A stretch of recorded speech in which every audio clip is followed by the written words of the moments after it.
Very good morning to all students. हम एक नई चीज बात कर रहे हैं। सबसे पहली बात तो हम पढ़ने वाले हैं सेक्शन नंबर 55 जो बात करता है सीपीसी की, राइट। सिविल प्रोसीजर कोड 1908 का जो सेक्शन नंबर कौन सा है आपके पास, 55, जो बात करता है अरेस्ट एंड डिटेंशन की। ये सेक्शन को हम पढ़ना स्टार्ट करें उसके पहले मैं आपको दो तीन चीजें बता दूं, जैसे कि जहां पर आपको लिखा है एआई। एआई का मतलब क्या है साहब, यहाँ पर आर्टिफिशियल इंटेलिजेंस नहीं है, ये है आपका आशीष इंटरप्रिटेशन, राइट। तो हमने क्या करा है, सारे के सारे जो सबसेक्शन है, सबसेक्शन के नीचे आपको एआई दिया हुआ है और ये एआई अपनी इंग्लिश लैंग्वेज में है, राइट। इंग्लिश प्लस हिंदी दोनों का मिक्स है इसमें, जो आपको पढ़ने में पूरा का पूरा उस सबसेक्शन को इंटरप्रिटेशन निकालने में हेल्प करेगा, राइट। जैसे कि यहाँ पर एआई दिया, फिर हमारे इस सेक्शन में सबसेक्शन 1 में 4 प्रोवाइजो हैं, उसमें आपको हर जगह क्या मिलेगा, एआई मिलने वाला है। एआई आर्टिफिशियल इंटेलिजेंस नहीं होता है, इसका मतलब होता है, एआई का मतलब क्या होता है भाई, आशीष गुप्ता इंटरप्रिटेशन। ये आपका सबसेक्शन 2 हो गया, फिर ये आपका सबसेक्शन 3 का एआई है, ये आपका सबसेक्शन 4 का एआई है और अकॉर्डिंगली ये है, राइट। ये आपको नोट्स कहाँ मिलेगा एआई का, ये आपको हमारे टेलीग्राम चैनल पे मिल जाएगा, राइट। टेलीग्राम चैनल की लिंक जो है वो आपको डिस्क्रिप्शन में मिल जाएगी। इस वीडियो के डिस्क्रिप्शन में आपको टेलीग्राम चैनल की लिंक मिल जाएगी, वहां जाके आप ये नोट्स को डाउनलोड करके आराम से सेक्शन 55 पढ़ सकते हैं। चले स्टार्ट करें हम अपना सेक्शन नंबर 55 क्या बोल रहा है। सबसे पहली बात तो सेक्शन नंबर 55 बात करता है यार अरेस्ट की। ओवरऑल अगर हम बात करें तो यहाँ पर एक हमारे पास सबसेक्शन 1 ये रहा, एक हमारे पास सबसेक्शन 2 ये रहा, सबसेक्शन 3 एंड सबसेक्शन 4। तो कुल मिलाकर पूरा का पूरा सेक्शन 4 तरह के सबसेक्शन में डिवाइडेड है। फर्स्ट सबसेक्शन क्या बोलता है, अगर कोई पर्सन जजमेंट डेटर है, जजमेंट डेटर मतलब वो पर्सन जिसके अगेंस्ट में कोर्ट ने डिसीजन दिया, ऐसे पर्सन को हम क्या बोलेंगे, जजमेंट डेटर। तो लॉ ने बोला अगर किसी कोर्ट ने बोला है कि भाई आपको जजमेंट डेटर को अरेस्ट करना है और वो आप जजमेंट डेटर को अरेस्ट कर रहे हैं due to any decree issued by any court, तो लॉ बोलता है उस पर्सन को आप अरेस्ट कर दो और उसको कोर्ट के सामने लेकर आओ, उसको सिविल प्रिजन में डाल दो, जेल में डाल दो। बट मतलब अच्छा, जेल में डालना है जहां पर वो कोर्ट सिचुएटेड है, वहां की जेल में आपको उस वहां पर डालना है। बट हो सकता है कि भाई जहां पर वो कोर्ट सिचुएटेड हो वहां पर पर्याप्त जगह ना हो सिविल प्रिजन की, तो लॉ ने बोला फिर जो स्टेट गवर्नमेंट जगह बोलता है वहां पर वो जजमेंट डेटर को आपको जेल में बंद करना पड़ेगा। ये है आपका सब सेक्शन 1 की बात, right.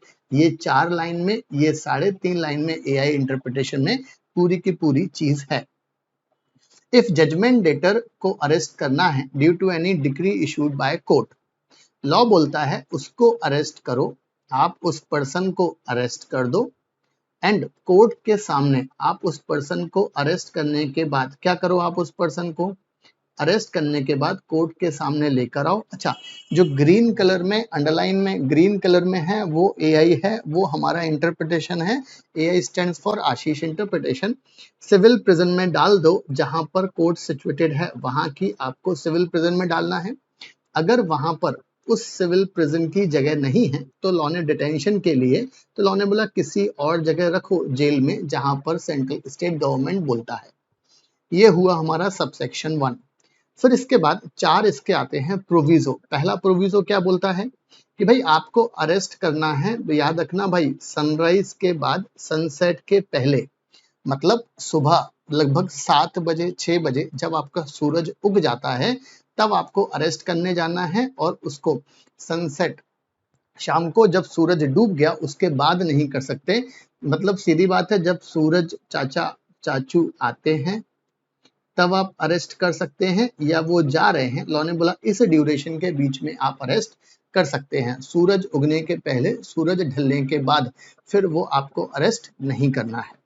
First point. Second point क्या बोल रहा है कि जब भी आप अरेस्ट करने जा रहे हो सकता है वो किसी ड्वेलिंग हाउस में छुपा बैठा हो। इसका मतलब ये है कि वो किसी घर में छुपा बैठा हो, किसी कमरे में छुपा बैठा हो। लॉ ने बोला आपको ये नहीं बोलना है कि भाई दया दरवाजा तोड़, नहीं, ऐसा अलाउड नहीं है। बट अगर आपने आवाज लगाई, बंदा अपने आप को रिफ्रेम कर रहा है, बाहर नहीं आ रहा है, तो फिर आपको बोलना पड़ेगा दया दरवाजा तोड़ दो, राइट। ये वाली चीज इंपॉर्टेंट है।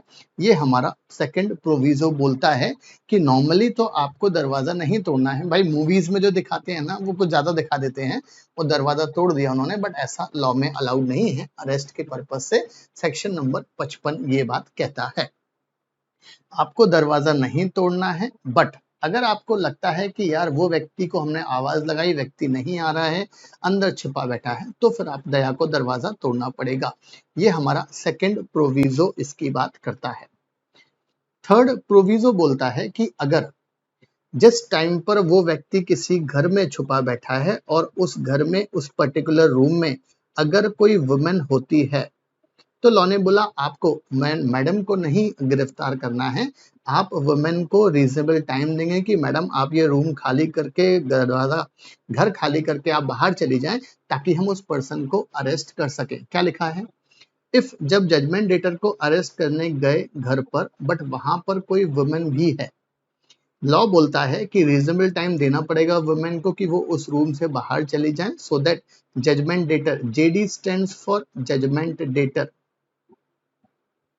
को अरेस्ट कर पाओ आप, राइट। आगे सबसेक्शन और क्लॉज 4 क्या बोलता है, proviso, where the decree is execution of judgment data is arrested if decree है कोर्ट की रिकवरी ऑफ मनी है, मतलब आप जो अरेस्ट करने जा रहे हो इसका रीजन है उस बंदे से आपको पैसा लेना है। लॉ ने बोला आप अरेस्ट करने गए, उसने लेके आपको पैसा दे दिया, जजमेंट डेटर ने आपको पैसा, जजमेंट डेटर ने पैसा पे कर दिया, तो हाथों हाथ उसको रिलीज करो, फिर आपको अरेस्ट करने का कोई लॉजिक ही नहीं है। तो ये हमारा overall section number 1, sub section number 1 है हमारा। और ये क्या बोलता है, सब सेक्शन 1 के साथ में 4 प्रोविजो हैं। चले फिर आपके पास आएगा सब सेक्शन 2। सब सेक्शन 2 क्या बोलता है, अगर आप जिस जजमेंट डेटर को अरेस्ट करने जा रहे हो वो बहुत पावरफुल पर्सन है, कौन है वो व्यक्ति, और आपने अगर इस व्यक्ति को अरेस्ट करा तो ये डेंजर है या इनकन्वीनियंस होगी पब्लिक को, भाई राइट, दंगे वगैरह हो सकते हैं। तो लॉ ने बोला फिर आपको वो तरीका फॉलो करना है कोर्ट की डिग्री का जो स्टेट गवर्नमेंट ने आपको फॉलो करने के लिए बोला है, उस तरीके से फिर एग्जीक्यूट होगी आपकी डिग्री। ये है आपका सबसेक्शन 2। सबसेक्शन 3 क्या बोलता है, अगर जजमेंट डेटर को अरेस्ट किया गया है क्योंकि बंदे ने पैसे का पेमेंट नहीं किया, तो कोर्ट उसको सजेशन देगा कि भाई तू अपने आप को इंसॉल्वेंट डिक्लेयर कर दे। अगर इंसॉल्वेंट डिक्लेयर कर दिया, अकॉर्डिंगली आपके ऊपर इंसॉल्वेंसी प्रोसीडिंग चलेगी और हम आपको डिस्चार्ज कर देंगे। अगर लगा कि आपके पास पैसे नहीं है और अब किसी व्यक्ति ने अगर अपने आप को इंसॉल्वेंट घोषित कर दिया है, तो लॉ ने बोला फिर तो कोई टेंशन ही नहीं है, ना आपको अरेस्ट करना, रिलीज कर देना है। सबसेक्शन 4, अगर जजमेंट डेटर इंसॉल्वेंसी के लिए अप्लाई करता है, जैसा कि किसने कहा है, कोर्ट ने, तो वो अप्लाई करेगा 1 महीने में इंसॉल्वेंसी के लिए, एंड वो कोर्ट को प्रॉमिस करेगा, कौन प्रॉमिस करेगा, जेडी प्रॉमिस करेगा कोर्ट को कि जहां पना आप जब हमें बुलाओगे हम हाजिर हो जाएंगे कोर्ट में, और अगर फिर फ्यूचर में अगर बंदा नहीं आया तो फिर लॉ ने बोला हम उसको फिर से जेल में डाल देंगे, हम उसको फिर से सिविल इम्प्रिजनमेंट डाल देंगे इन एग्जीक्यूशन ऑफ डिक्री। ये है हमारा सब सेक्शन 4। होप सो आपको नया तरीका लॉ पढ़ने का बड़ा प्यारा लगा होगा। बहुत ध्यान से, ये जो ग्रीन कलर में है ये आपको लॉ में नहीं है, ये तो एआई है, और एआई मतलब आशीष इंटरप्रिटेशन, राइट। ये आपको एग्जाम टाइम में रिवाइज करने में बहुत काम में आने वाला है, तो ये चीज को ऐसा पढ़ लेना। ये आपको नोट्स कहाँ मिलेंगे, टेलीग्राम चैनल की लिंक डिस्क्रिप्शन में डाल दी जाएगी, आप वहां से ये नोट्स को डाउनलोड कर सकते हैं। बट आपको एक फेवर करना पड़ेगा, कम से कम ये वाले लेक्चर को सेक्शन 55 को अगर आपको अच्छा लगा है तो कंपलसरी कमेंट कर देना यार, सो दैट आगे भी इसी तरीके के आपको बहुत सारे लेक्चर्स मिलेंगे लॉ के जो आपको इजी रहेंगे और जिसमें कंपलसरी एआई मेंशन होगा, राइट। चलो, थैंक यू।